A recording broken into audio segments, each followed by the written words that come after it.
I always find it curious that murder mysteries are amongst the most popular genre. Yet there's something undeniably gripping about following a set of clues alongside the detective. It's especially thrilling when you leapfrog over the detective and deduce the identity of the killer before them. But it's more than simply our interest in a puzzle.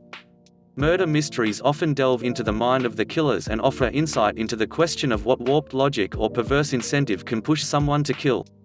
I think it's the combination of those two elements that make murder mysteries particularly enticing.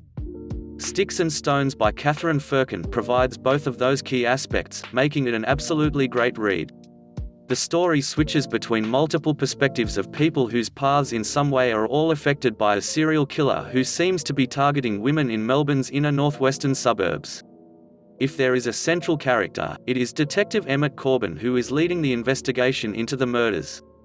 While at times the sizable cast of characters did make it difficult to keep track of who everybody was, it was an interesting way to tell the story.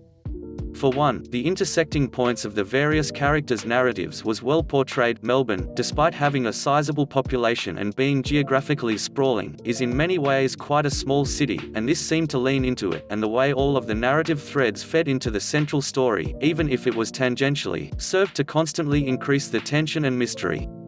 Firkin demonstrates a clever aptitude for weaving red herrings through the storyline. Thus, while one part of your brain is calmly listing why it's impossible that so-and-so can be the killer, the other part is screaming that it has to be. Moreover, the multiple perspectives meant that it felt as though all of the information was put in front of me, more or less from the book's beginning. Much in the way that a serial killer often toys with police in fiction, it felt as though the book was giving enough information that I should have been able to discern the identity of the killer, yet at every turn felt like I was foolish for being unable to see what seemed to be right before my eyes. Interspersed throughout the present-day narrative are flashback scenes which show us the childhood of the killer, which itself feeds back constantly into the sense that one should be able to discern his identity. While also adding to the page-turning aspect to the story, this added an interesting dimension to one of the book's running themes, the way children can slip through the cracks of a system due to a tragic combination of tired social workers, overburdened foster parents, and teachers who are worrying about a million other things.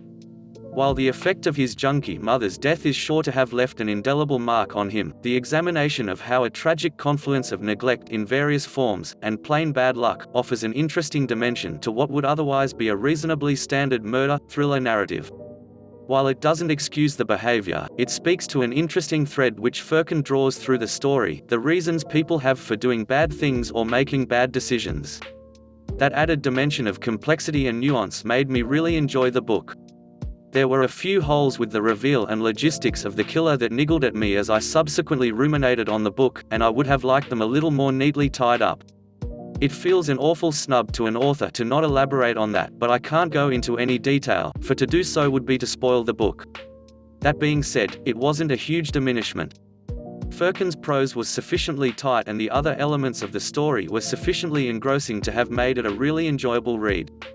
The added bonus was that of course, it was set in my home city, Melbourne. What was particularly impressive, though, is that it doesn't pigeonhole the book so that it is only accessible to an Australian market. I kept turning the pages, unwilling to put this down, because I had to find out if what I'd pieced together from Firkin's expertly laid out clues was correct.